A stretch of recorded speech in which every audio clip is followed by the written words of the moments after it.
Ready to level up your poker game?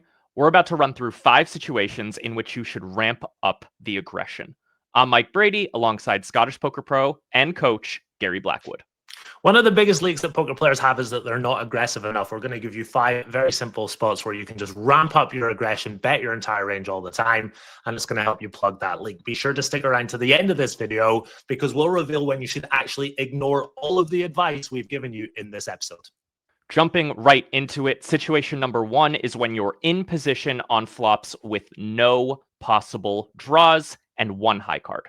We're talking about flops like King 8-2, all different suits, or Queen 7 deuce. For example, suppose you're playing a cash game, you raise it up from the button, and the big blind calls. The flop is King 8 deuce, rainbow, and your opponent checks to you. As we can see, the solver is betting around 97% of the time. We just want to bet this board always. It's nice. It's disconnected. We've got an equity advantage. The big blind has got a lot of air in their range, and there are a lot less bad turn cards. We're going to see in a second some more connected boards where we bet a little less often, but because it's so dry, so disconnected, we just want to go ahead and bet everything.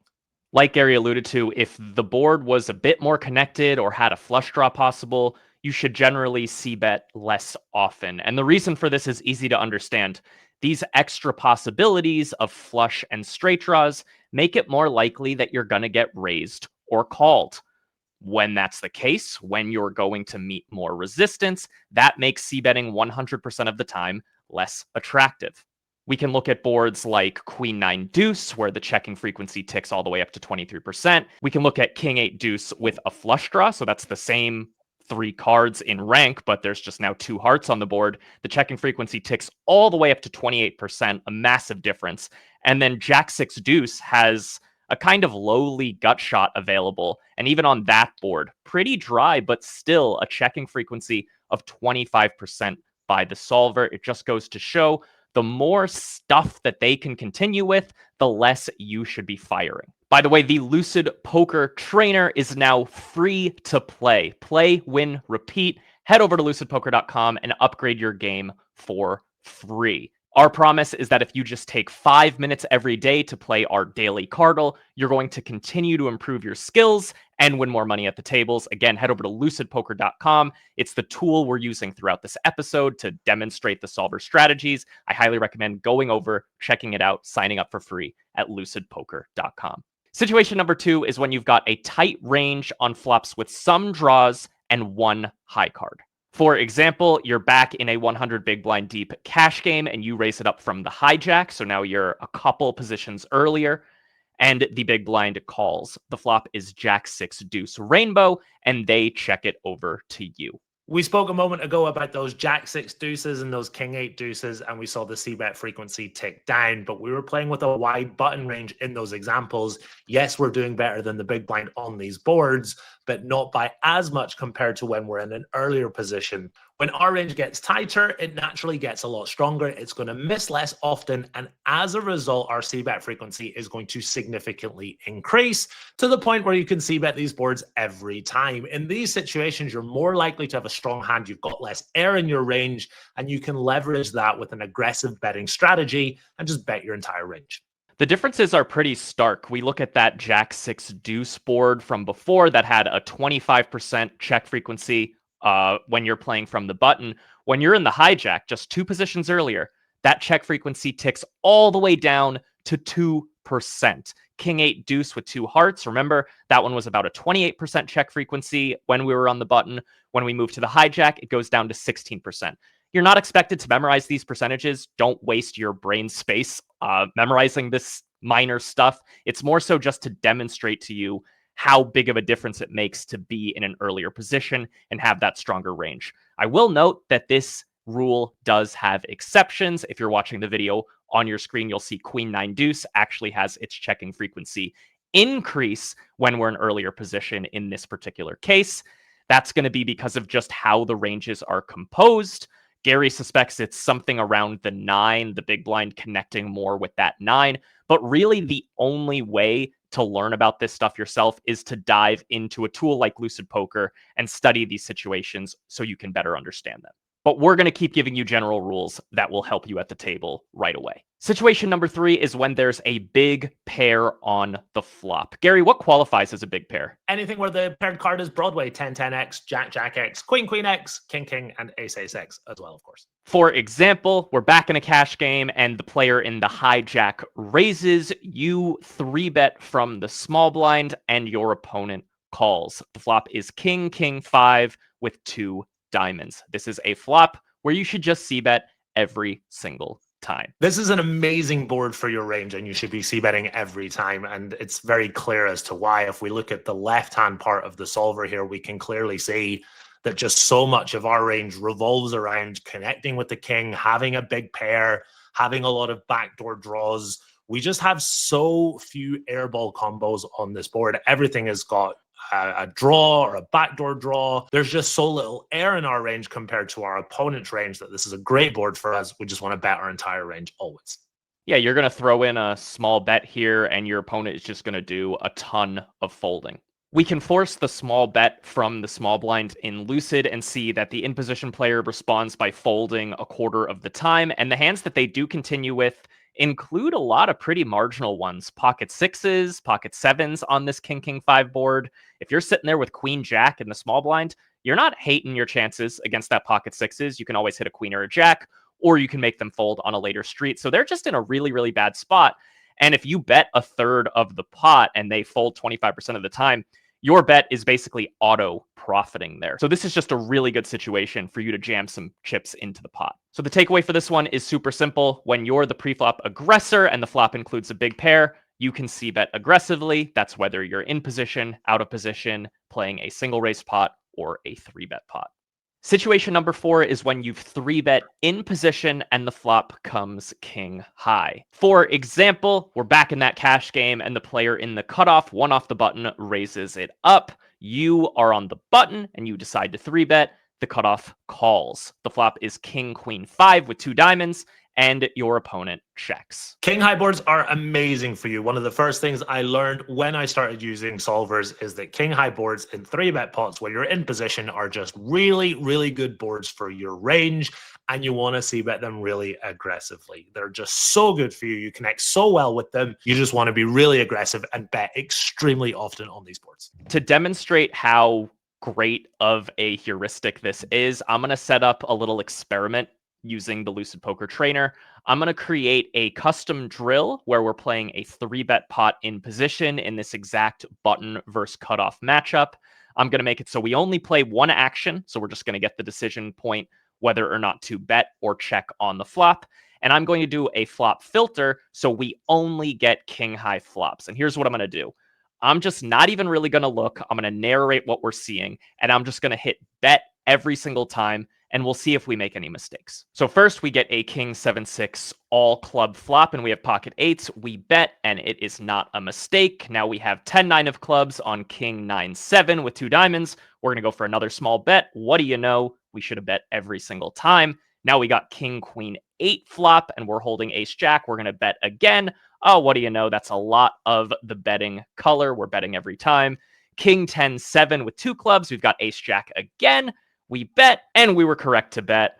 I'm just going to keep clicking this bet button, and over again, we're seeing that we are not making a mistake by betting, and we should probably be betting with our entire range every single time. So that's an easy one to take away. When you 3-bet in position, the flop comes king high. Don't worry about your hand too much. Just think about the right bet size for your range and fire it in. Now, Mike, let me ask you this. Isn't this an easy strategy to follow? It sure is, Gary. Poker sure can be an easy game sometimes. I should note setting up custom drills like this is one of the premium features inside of Lucid Poker, but if you sign up for free, there are plenty of other amazing features that you could enjoy as well that will upgrade your game perhaps just as much. By the way, if you're enjoying this episode, if you're getting value from it, help us out. Hit some sort of positive indicator, like the video, subscribe if you want to see more, rate the podcast 5 stars if you're listening on an audio platform. All of it really helps us out, makes our hearts warm even. Is that reasonable to say, Gary? Makes us feel warm and happy. The warmest of heart. cozy even. It's getting cold out here in Washington. I need that warmth from you all. So please hit those positive things, and let's move on to our fifth and final situation, which is when you've 3-bet out of position and the flop is disconnected with one high card. Examples include ace-8 deuce, king-6 deuce, queen-7 deuce. These are boards where you can fire in a c-bet at a high frequency. One last example, back in a cash game, the cutoff raises, we 3-bet from the small blind, the cutoff calls, and the flop comes ace-8 deuce. We should be fire good in here every single time. So this is a board where we 3-bet pre-flop, and we've got some hands that just don't connect at all. We've got some queen jack suited, we've got some king queen offsuit, we've got some pocket fives at a low frequency, but we're still just betting our entire range. Again, this is a disconnected board. It's good for our range. Our opponent is going to miss a lot more than we are, and therefore we're allowed to just go ahead and bet our entire range on this board. The preferred bet size for this board is very small when given the options to bet a quarter of the pot, half pot, or 3/4 pot. The Lucid Solver elects to go for that smallest size, so just betting a quarter of the pot with basically the entire range, 95% of the time. And of course, we suggest just simplifying and betting every single time. And if we make a quick addendum to this board using Lucid, which just takes a moment, I'm going to change it from ace-8 deuce rainbow to ace-8 7 with 2 diamonds. So now there's some solid connectivity between those two bottom cards. There's a flush draw possible, and we see the check frequency tick all the way up to 34% of the time. The solver likes betting a lot less on this board because, once again, this is the common thread throughout the episode. We are more likely to face resistance, and when you're more likely to face resistance, you should be less apt to put in money, particularly with your whole range. So we've looked at a really disconnected board. We've looked at a really quite connected board. The boards that are somewhat in between, the semi-connected boards, like Queen-6 deuce rainbow, for example, or even Queen-6 deuce flush draw, we want to keep our strategy as simple as possible because it's hard to remember, okay, ace-8 deuce, I'm range betting, ace-8 7 flush draw, I'm betting X%. Queen-6 deuce, I'm betting 84%. If there's ever a scenario where we can keep it simple and just bet our entire range, we should absolutely go ahead and choose that strategy because simplicity is much easier to follow, gives ourselves less to think about. So when the board is semi-connected, like we can see here, this Queen-6 deuce flush draw, I'm just simplifying. I'm just betting my entire range because the simplified strategy is easier to follow and will make less mistakes. Yeah, the solver would check 16% of the time here, but to Gary's point, memorizing all these exact percentages and all these exact frequencies, it's a fool's errand, frankly. Maybe the very, very top players playing like super high roller tournaments do get in the weeds like that.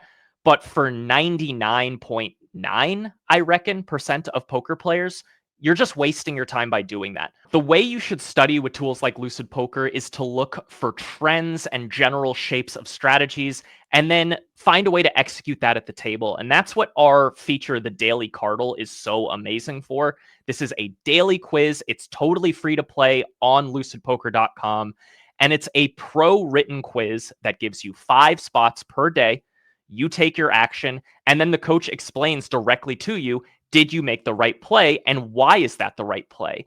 Using this feature inside of Lucid is great because it allows you to learn the whys behind the strategies, which really helps you actually take things to the table. And then you're not wasting all this time learning billions of different numbers that are just totally unrealistic for you to keep in your mind. As promised, we're now going to cover 3 situations where you should actually ignore all of the advice in this video. Number 1 is when you think your opponent will overfold.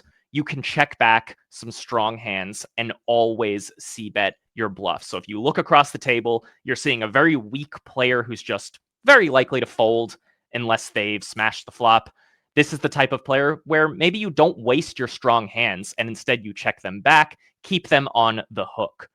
But of course, if you have a potential bluffing hand, you should fire in that c-bet and expect to get it through very often. Another good scenario to ignore our advice today is when you think your opponent will play back at you too often, and you can check back some of those bluffs and mainly c-bet your strong hands. Don't let them get to you.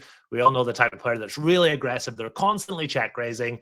Let's go ahead and check back some bluffs versus that player, some, sort of marginal back equity hands, and mainly c-bet our strong hands because it's more likely our opponent's going to check raise, and that's great when we've got a strong hand. So those are two sides of the same coin. When you think your opponent's going to fold a lot, lean a little bit more towards bluffing and slow play with your strong hands. When you think your opponent's going to play back at you with an aggressive check raising strategy, maybe check back some of those hands you would have bluffed with so they don't blow you off them, and mainly bet when you have a strong hand so you welcome their check raise. And finally, when stacks are shorter and your opponent may check raise all in, you should check back hands that don't want to face an all in. You only want to bet with hands where you're either going to be happy to call their all in or you don't mind having to fold. It really sucks when you see bet a hand like a gut shot straight draw and then your opponent shoves all in. So now you're either forced to fold your hand that has equity to win, or you have to call off with a gut shot. Neither one feels particularly great. So you should change your decision point earlier on and instead elect not to c bet with that particular hand.